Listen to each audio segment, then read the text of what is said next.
We're back. Thank you so much for joining us today. I am here with Jazicality. She just had a wonderful performance, a few great songs. First of all, can you just introduce yourself and where you're from? Hi, I'm Jazicality. I'm from Illinois. Cool. Awesome. Can I ask, the name Jazicality, your name is Jasmine, but Yeah. where, so I see where the beginning of that comes from, but what is Jazicality? What does that mean to you? So it's Jasmine plus musicality plus personality. Oh, that's awesome. Thank you. Great. And what do those two other things mean to you? Yeah. Yeah.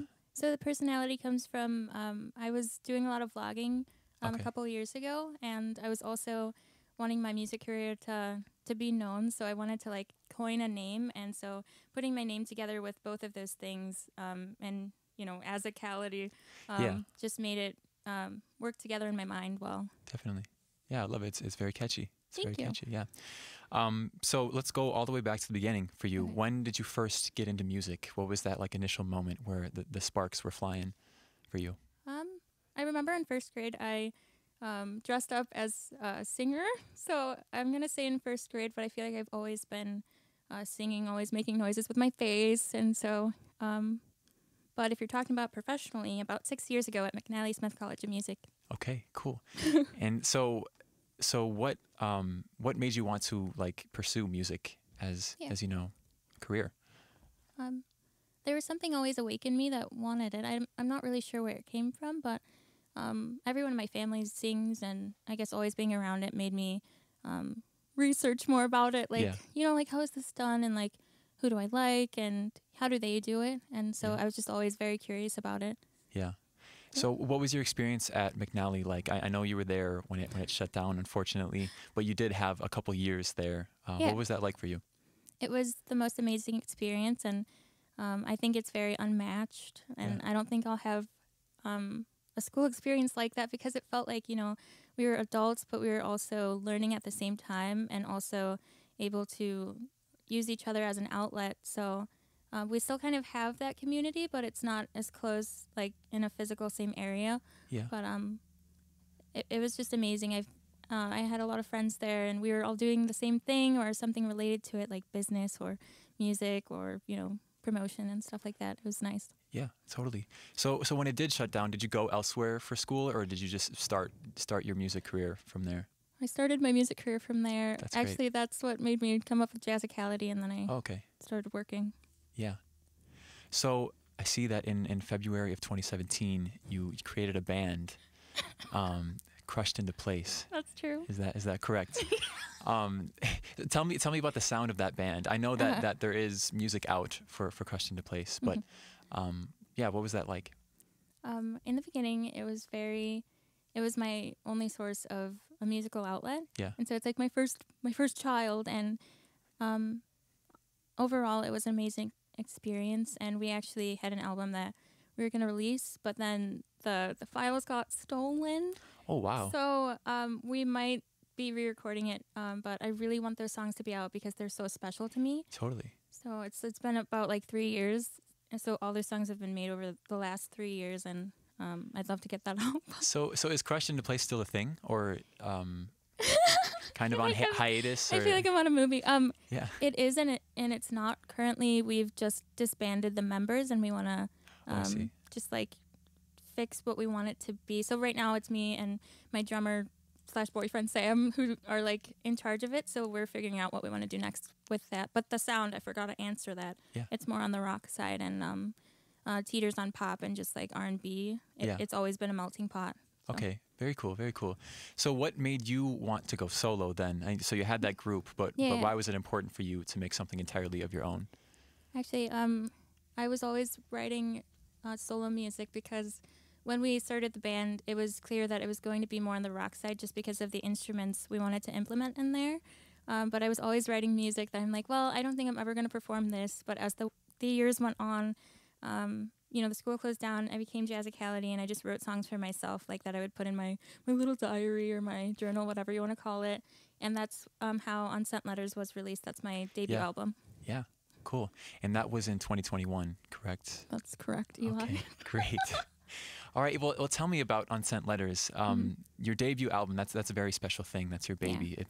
And there's some great themes, lyrical themes in that project. Thank you. I mean, very uplifting stuff. And I feel like it's still a very personal thing for you too. So what was your emotions releasing that big project? I listened to it the other day. For a while, I couldn't listen to it because I had been, like when you release something, you don't want to listen to it. You want to give it that space. It is very special to me. I had to release it for me, and what I mean by that is I was told like, well, why don't you get live musicians and go into a studio? But I recorded it all at home, and I programmed things, and I had different producers mix and master it. Okay. Sometimes I do wish that I used a live band, which is what I'm doing with future songs, but I am glad that I went the route that I did because now I know that I did that, And you can do it, yeah. Yeah, exactly. So that's all you on that record? Those songs were produced by you? For the most part. I did the foundation, and then I had people do embellishments. I had just friends and producers that I know just do their take on it. So it's not completely all me, but it started with me, and then it went to them, and we went from there. Yeah, that's awesome. So how did you feel about kind of the reception of that album after it was released? Were you happy with how it was received out in the public? I actually was. That's great. So my brand was cheese, and I really love that because I'm always wearing yellow, and I have cheese earrings, which I'm not wearing today. I'm kind of getting away from that just to show my depth as a musician. I'm not all about cheese, people, but I do love it. And it has that yellow cover, and my braids just going up, and they're orange, and it's just such a vibe to me. And I feel like it was received well. People started to know me as I believe that they started to feel this positive vibe. I want the best for people, and that's truly what I want people to know. So. Yeah, definitely.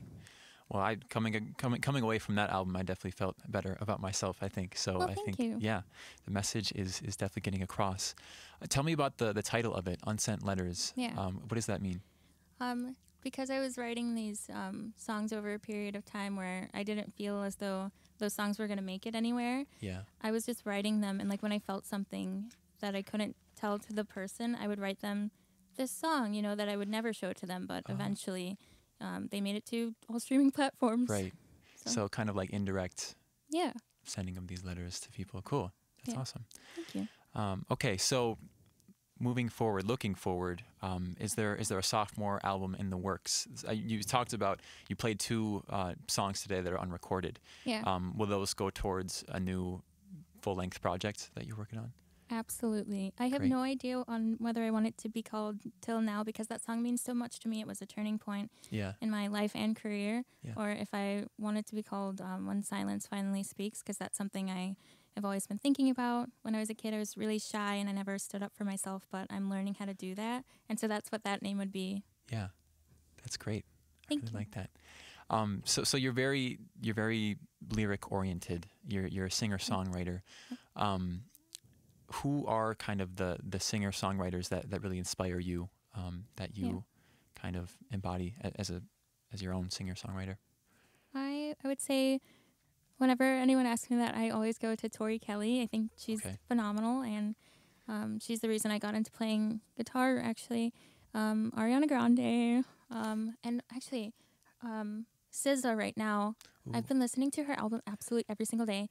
I love her so much. Drake. I also rap, so I have just all of the different genres in my life. So NF.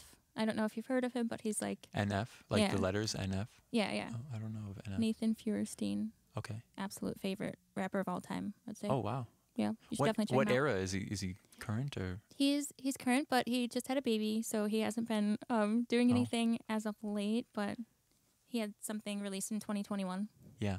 Yeah. Cool. I noticed that you do a lot of covers too on your Instagram and such, and you do it in a really cool way. I saw it, you were talking about SZA. You did the parody of the SZA song to promote your own work. Yeah. So do you put a lot of thought into how you market your music and your social media presence? Yeah. Absolutely. And especially now that I'm growing my team, so I have the capacity to be like, okay, like now how can I do that in a way that it's gonna like push this video and like this message. So yeah, I think about things for a long time, which is why I haven't posted on my YouTube for a while. But but definitely, yeah. Cool, very cool. Back to songwriting. Where is your favorite place to write? I feel like writing is, I don't know. I feel like people have certain areas where it just kind of gets them in the zone. Yeah. So do you have a favorite place that you like to write in? That's such a sweet question. Okay. I the place that I get the most out of, I would say, is just at home. Like I'll be under the covers and I'll have my guitar and I make sure to get my notepad there so I know, because I'm like, this is when it's going to happen. And that's my favorite place to write. I'll have my guitar and I'll just, whatever comes out, I'm like, this is the part of my life right now is I'm going to be the most truthful with myself. No one needs to know the details, but this is my time to say it in the way that I can understand. Yeah. So I love that. Cool. Do you have a favorite thing you like to write about, or a specific subject topic at all? Or just kind of whatever comes to you in the moment? A little bit of whatever comes to me in the moment, but also like something that makes me feel like I'm floating in a way, like I'm not on Earth, but I am. Like I can. It's a safe place, you know. Just saying the weirdest things, but that I understand. Yeah. So. Yeah. Awesome. Cool. Well, on top of songwriting, you do a ton of other things. You're a visual artist. You make music videos for your stuff. You make vlogs, as we mentioned. You're on YouTube. Seems like you're a creator in every sense of the word. Are there any other like creative avenues that you're looking to pursue at this time? I'm actually, I was on TikTok and I learned how to make wire rings, so that's my next avenue. Yeah, it's so much fun. I love it. Cool. What about like creative expression makes you so happy or so fulfilled? Recently, I've been learning a lot about myself and like human interaction, but especially like in the workplace. And I don't always feel like I can stand up for myself. But whenever I'm dressed in like, you know, the Jazicality wear, like I noticed today I went to my school dressed like this, and I felt so powerful. And usually I don't like have on makeup or whatever, but when I'm creating, I feel like I get to own the moment and I get to do whatever I want, and like no one can be like, you know, like, I don't know. Yeah, definitely. Very cool. You have merch too, right? I do. Is that correct? Who makes that merch? Are you responsible for that, or?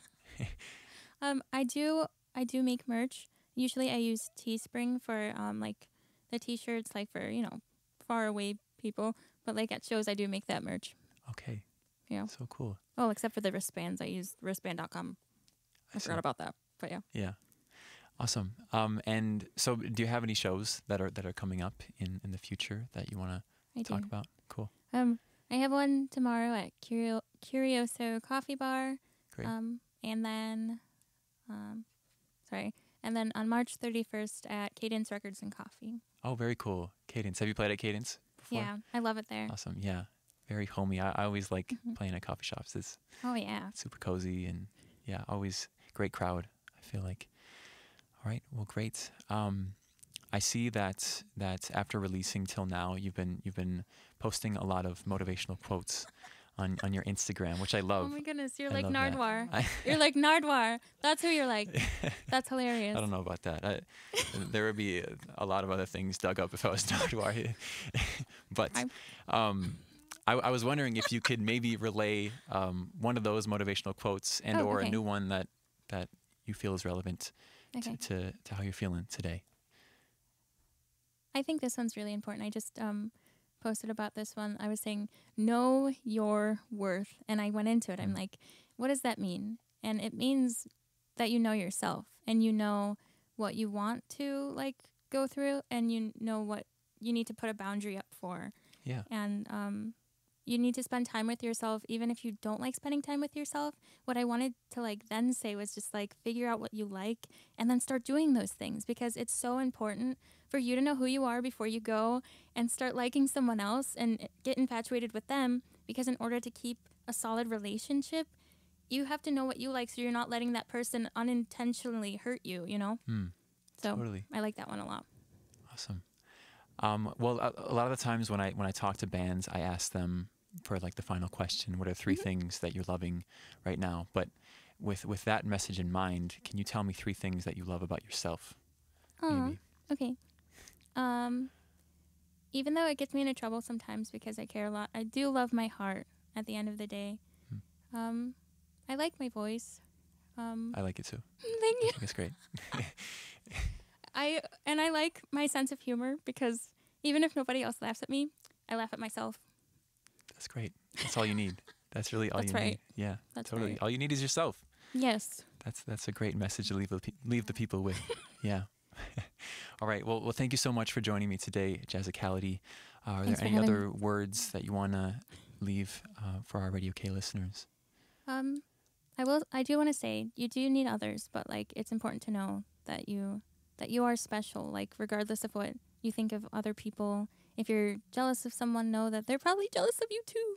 But everyone out there, I love you, and thanks for listening. And just know that you're awesome too. All right. Great message. Thank you, Jazicality. We're going to kick it back to the booth with Emily. She's going to round off the hour with some more local music. So please stick around. Thank you for tuning in. This is Radio K, Real College Radio.